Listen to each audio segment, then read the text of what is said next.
Hello everyone and welcome back to the DM side. Now, we have had this play test material for about a couple weeks now, 3 weeks I think, and though I haven't play tested everything that's in here, I actually have run a game or been part of a game where we play tested some of the material. So today we're going to be talking about the Ardling Race, which is what I actually played, and things I like about it, things I don't like about it, and my overall thoughts on it just in the game in general. So the Ardling is essentially the antithesis, the opposite, to the Tiefling. And I know what you're going to say, we already have the Aasimar, why should we have a new race? Now, I'm not opposed to having a new race that is also of upper planes, godly figures. I think they create really interesting stories, just like Tieflings have very interesting stories as well.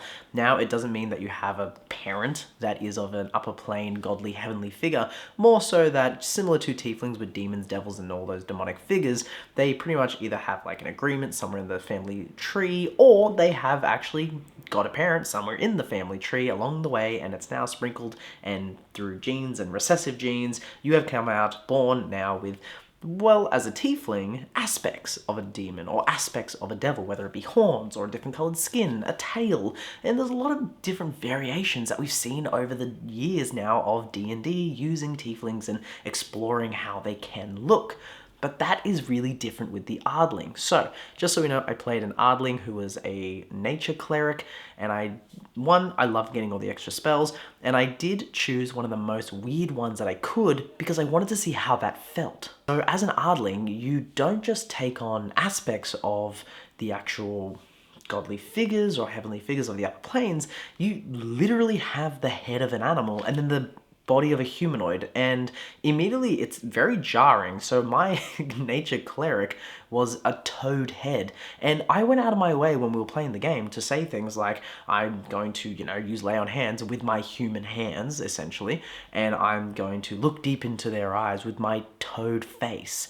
And the point of doing that wasn't just to be a bit of a dick, it was actually to really give everyone the visual representation of what they are looking at and how out of place it does kind of feel. And that's not to say that you can't play it around however you want and change how you want them to look and really mix it up, but just going by the content that we've been given, the playtest material, it does say specifically an Ardling has a head resembling that of an animal, typically one of virtuous associations. Depending on the animal, the Ardling might also have soft fur, downy feathers, or supple bar skin. But it does say those are additions. The animal head is there. So you would kind of have to go out of your way to make the rest of the body look more bestial, I guess, to make it feel less jarring with just a toad head and a human body.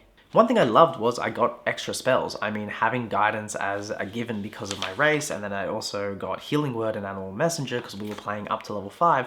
I really enjoyed that. It does give you a lot of more beneficial, like picking spells. You just don't have to worry about them. Guidance is pretty much a given when you're a cleric, so the fact that I didn't have to choose it, I loved. Flight that you get, I love that. I think that's fantastic. I think that's how all flight should be for lower levels, although obviously with an Aarakocra, I think they should just have flight as they are. I don't think it's that big of an issue. I've run characters and I've run teams where they have Aarakocra in them. It's never really been that really jarring for me, but this isn't a conversation about that. The point is, I love how they've got the temporary flight with the angelic wings. I think that's really cool. This race felt like it should have been something from Spelljammer, or it should be something from the upcoming Planescape book that we're going to get next year.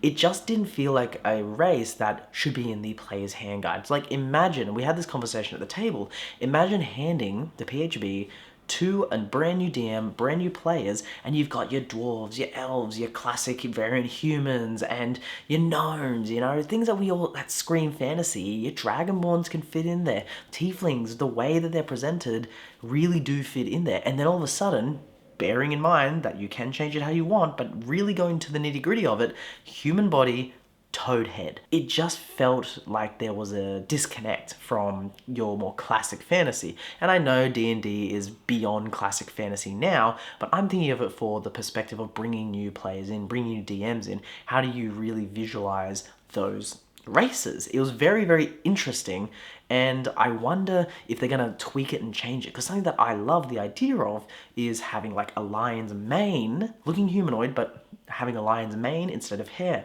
having nails that are claws, having just a more of an orangish glow for the fur, because there's light fur, going more into how tieflings look, rather than just having a lion's head and a human body.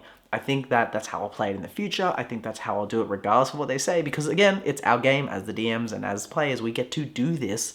But with new players who aren't going to learn that from day one, it does feel a little jarring. So comment down below, what do you think of the Ardling? I played it as a race, it plays fine. As a visual thing, it's a bit weird. And I guess D&D can be a bit weird anyway. So until the next video, go roll some dice.